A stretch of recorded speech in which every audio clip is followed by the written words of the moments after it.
Kronologi versi Caimin dikudeta pihak Gus Dur. Ini cerita lengkapnya. Ketua Umum Partai Kebangkitan Bangsa atau PKB Muhaimin Iskandar atau Caimin mengatakan bahwa isu kudeta Abdurrahman Wahid atau Gus Dur dari Ketua Umum PKB tidak benar. Caimin justru menyebut dirinya lah yang dikudeta oleh putri Gus Dur Yeni Wahid bersama Ali Mashikur untuk menduduki kepemimpinan tertinggi PKB. Ia bahkan menyebut satu-satunya orang yang dipecat Gus Dur namun tak melawan adalah dirinya. Simak kronologi Caimin dikudeta pihak Gus Dur dari PKB berikut ini. Konflik internal PKB pada tahun 2008 lalu kembali mencuat ketika kini Caimin terpilih sebagai bakal cawapres Anies Baswedan. Diketahui, konflik internal PKB terjadi antara barisan pendukung Gus Dur dan barisan pendukung Caimin. Konflik kedua kubu berujung pada digelarnya musyawarah luar biasa atau MLB.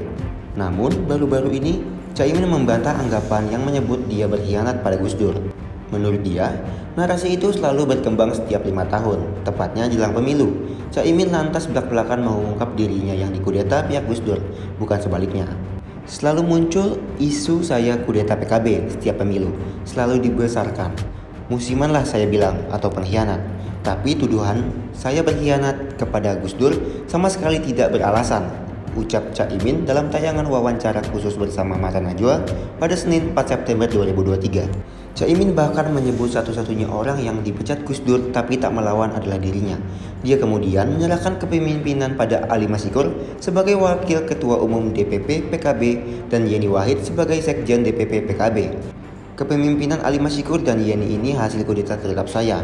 Dan saya terima, tidak ada masalah. Tapi di situ karena tidak ada legitimate, bukan ketua umum, maka harus ganti ketua umum supaya bisa daftar KPU, cerita Caimin. Karena harus daftar KPU, maka yang sah di KPU itu tanda tangan saya sebagai ketum dan Yeni sebagai sekjen. Di titik temukan supaya disuruh daftar, tidak bisa terjadi, sambung dia. Caimin lantas membuat jalan pintas agar PKB bisa ikut pemilu. Dia kemudian menggugat pengangkatan Yeni Wahid sebagai sekjen yang dinilai tak sah. Karena Yeni diangkat bukan muktamar, Yeni diangkat sebagai sekjen di tengah jalan. Penggantian itu berkonsekuensi agak ribet segala macam. Jadi ini cerita keluarga, ucap dia. Caimin mengatakan dengan cara itu PKB akhirnya bisa ikut dalam pemilu dan dia pun tetap menjabat sebagai ketua umum PKB. Dari situ penggantian sekjen Yeni pada sekjen yang asal Lukman Hakim, di situ KPU menerima, akhirnya sah bisa ikut pemilu. Tapi udah remuk kita, ungkap Caimin. Caimin lalu menceritakan bagaimana Gus Dur memintanya berhenti dari ketua umum PKB. Namun, surat pengunduran diri Caimin diminta Gus Dur untuk dibawa olehnya dan akan ditagih kembali ketika Gus Dur membutuhkan. Surat pengunduran diri yang sudah disiapkan Gus Dur saya tanda tangani supaya bisa jalan di KPU. Saya kasih pada Gus Dur. Lalu apa yang terjadi? Cerita Caimin. Surat saya terima Min, tapi tolong kamu sendiri yang simpen.